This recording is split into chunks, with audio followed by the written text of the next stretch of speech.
As you know, we are going journeying through Psalms, and today is Psalm 122.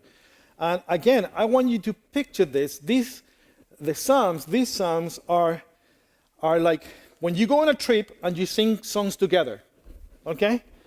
When you go on a trip, you sing songs together. I don't know if you've ever done that, but, and these are the Psalms, and, as long as there is songs, as long as there is happiness, and it's like actually encouraging one another when we sing. And I remember going to trips, and our teachers, or whoever it was, he or she used to say, okay, let's sing together, maybe because we were really bored and we needed to be awake. But actually singing was something that was so beautiful, and it is quite beautiful, but it lifts you up. It takes you from a place of worries and anxiety to another place. And that's what I love about worship, because the focus is not just in us, but actually we align ourselves with heaven. And that's what I said last week in Psalm 121. There is an opportunity, there is this ability, this gift, this welcoming that we have, that we can center ourselves and align ourselves with heaven, because if I lift my eyes to the hills, my help comes from the Lord Almighty. And today, as we look at this psalm, we will not just see the hills, but we'll see the city. And as we're traveling, there are trumpets, there are tambourines, there are people dancing. And I love that. And that's what we do here. And that is what we want to do in this place. So that's I'm not going to read it again, but cities. Let's talk about cities. I remember the first time I came to Belfast. That was the summer of 1995. And we landed, actually, we flew all the way from Chile. We got married. And we flew all the way here because we were accepted in Belfast Bible College to start that semester in 1995. And we were flying, I think it was British Airways, beautiful airplane, double cabin, all those. I don't think they fly anymore. We landed in Heathrow, and I thought, oh my goodness, that is a massive, massive airport. And then we landed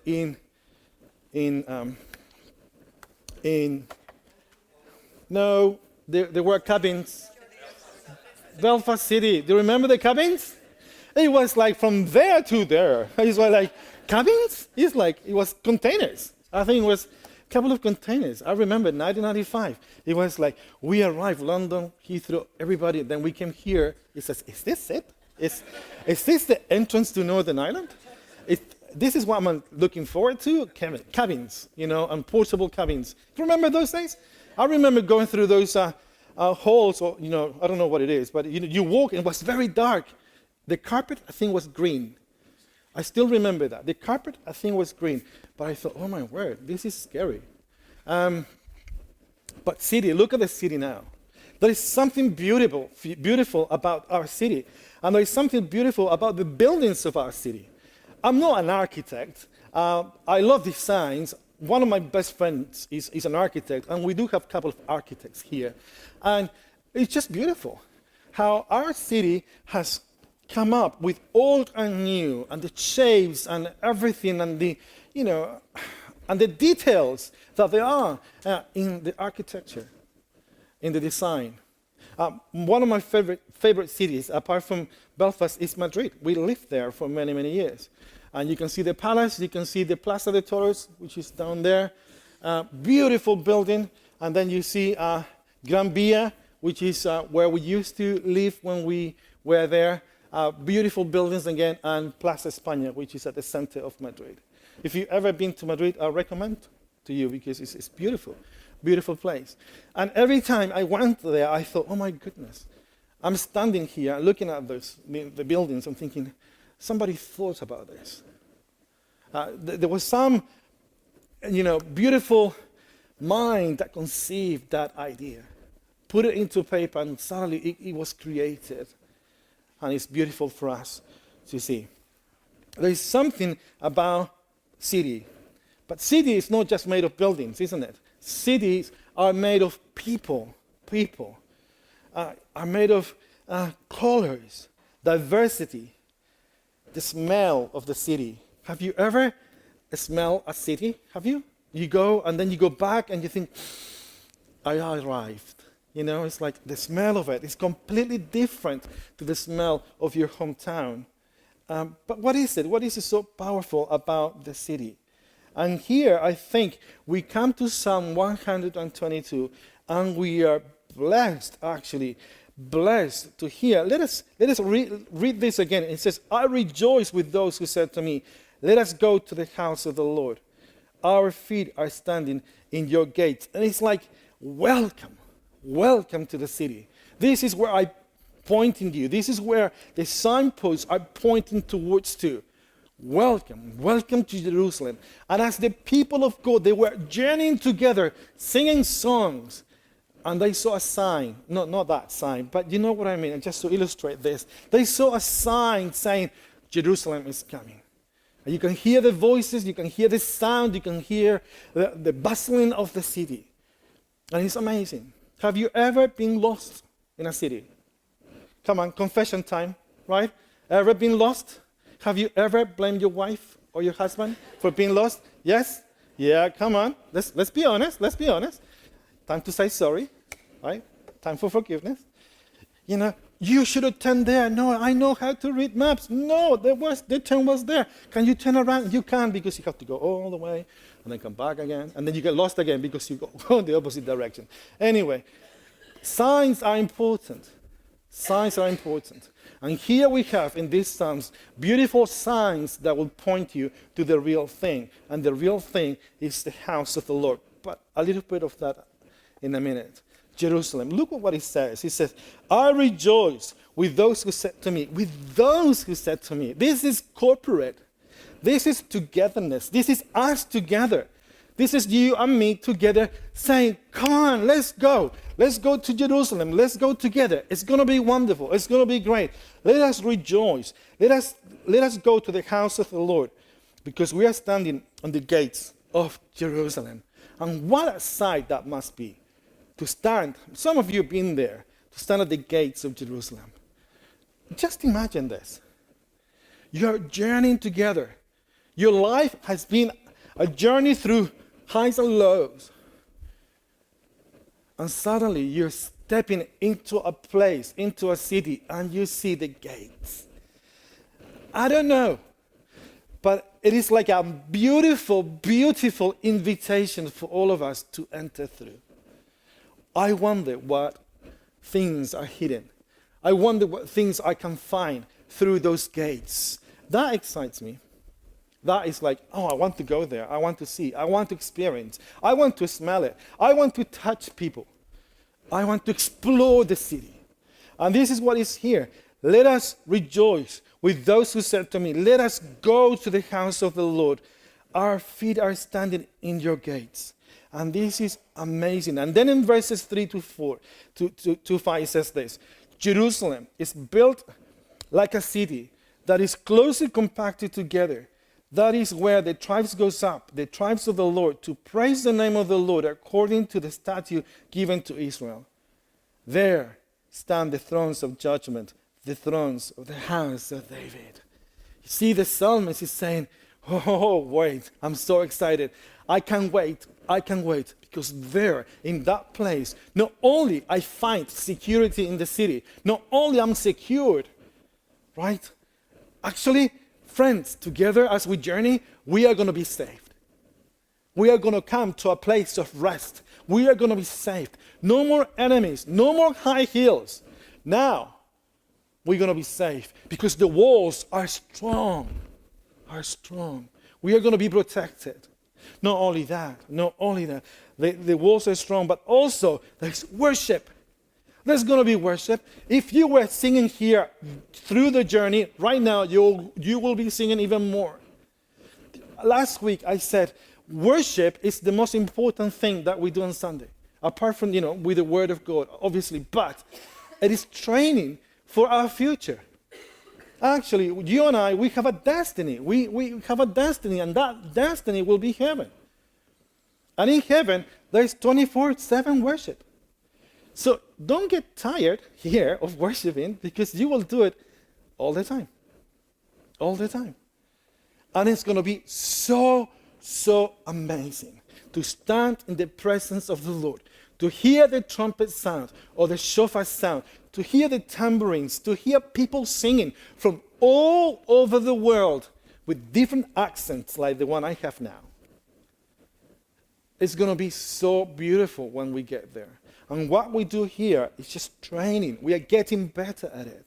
And this is the journey of the people of God who are coming to the temple, who are going through the gates so that they can worship. And listen to this.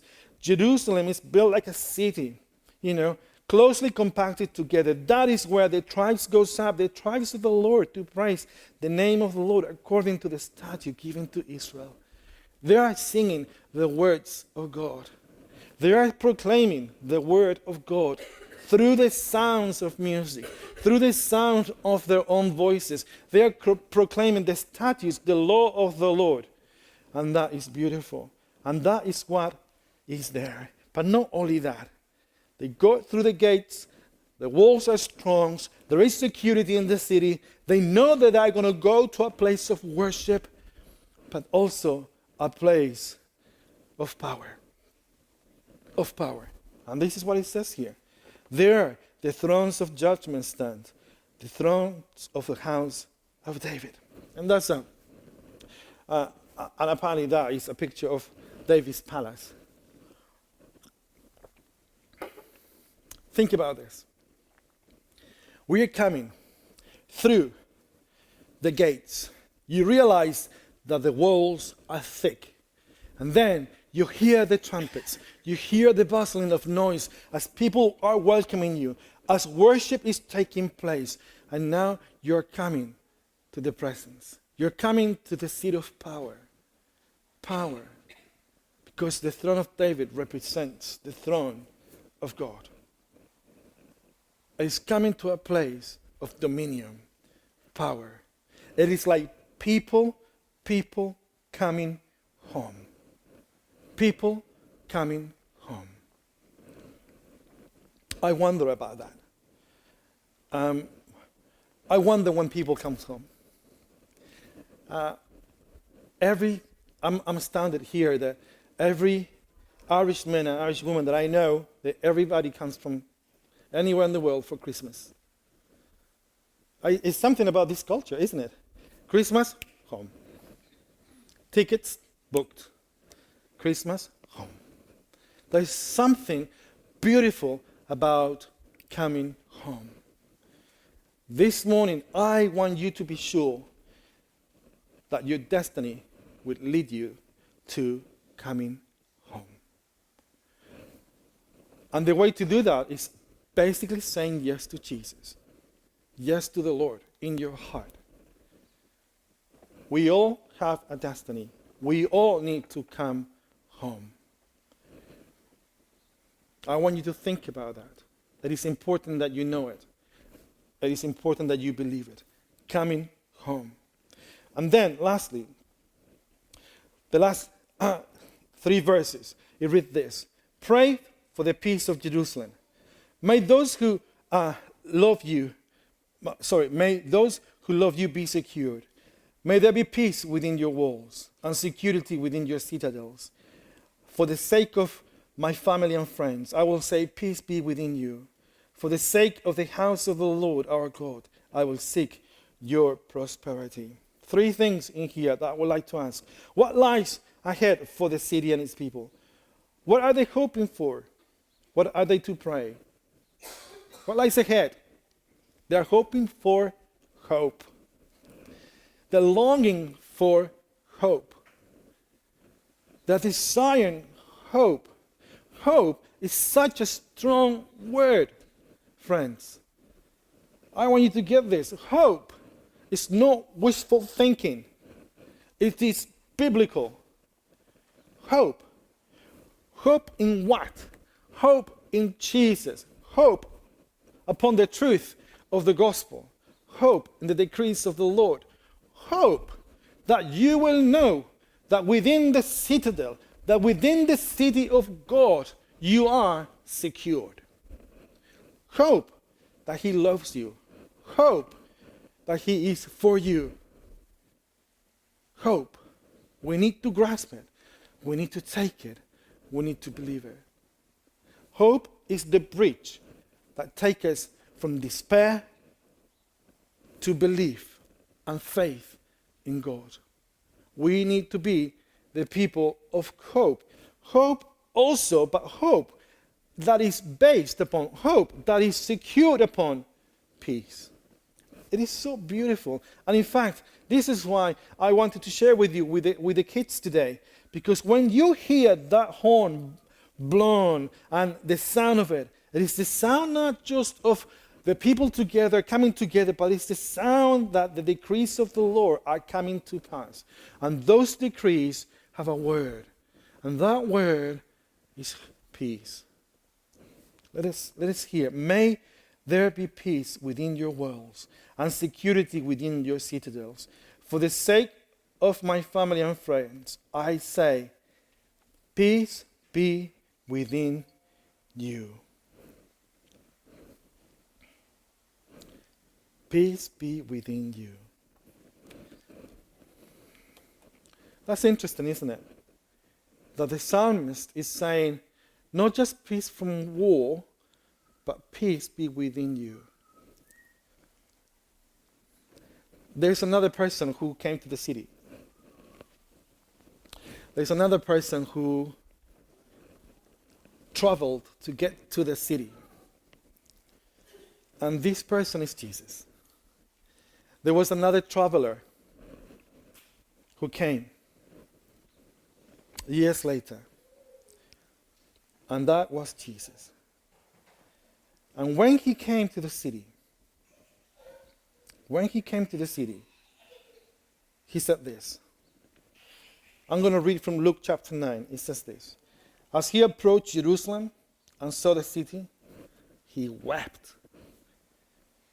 He wept over it and said, if you, even you, had only known on this day what will bring you peace. But now it is hidden from your eyes. The days will come upon you when your enemies will build an embankment against you and encircle you and harm you on every side. They will dash you to the ground. You and the children within your walls. They will not leave one stone on another, because you did not recognize the time of God's coming to you. There's another sojourner, traveler, that came to the city to save the city. And he wept for the city. And that's Jesus. Jesus wept. Jesus came into the city. He saw the city that was robbed of peace. And what a contradiction, isn't it? When you read Psalm 122 and it says, pray for the hope in Jerusalem. Pray for the hope within. And the only person who can offer that within is Jesus. Without him, there is no peace, inner peace within. There's no peace. Only through Jesus. As I was thinking about this the whole week, I was really struck by this verse in Hebrews chapter 13, 11 and 12. It says this. The high priest carries the blood of animals into the most holy place as a sin offering, but the bodies are burnt outside the camp. And listen to this. And so Jesus also suffered outside the city gate to make the people holy through his own blood. That cut me real through me. It's like, what? His body was put outside the city. He was crucified outside the city so that I can be a citizen? So that I can be welcomed into that city? He did that for me? Yes, he did. The peace within was put outside the city. He became marginalized so that you and I can become citizens. That is so powerful. That is why I believe Psalm 122 leads us to Jesus, the only one who can carry our hopes, the only true one who carries peace, because he is peace. The only true one who was crucified, buried outside the city, so that you and I can become citizens of a new city.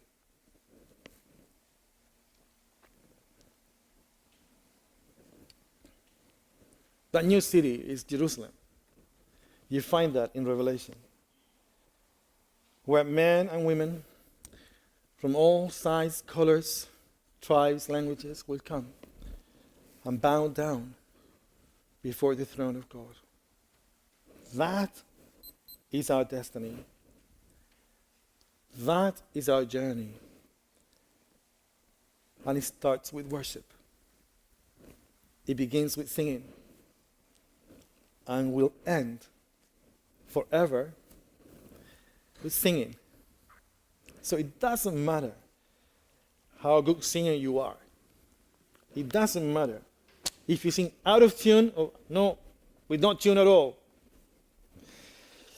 What matters is that you align yourself with heaven, that your heart resonates with the music of heaven, that you say yes to the one who was crucified, buried outside that city, so that you can have peace within.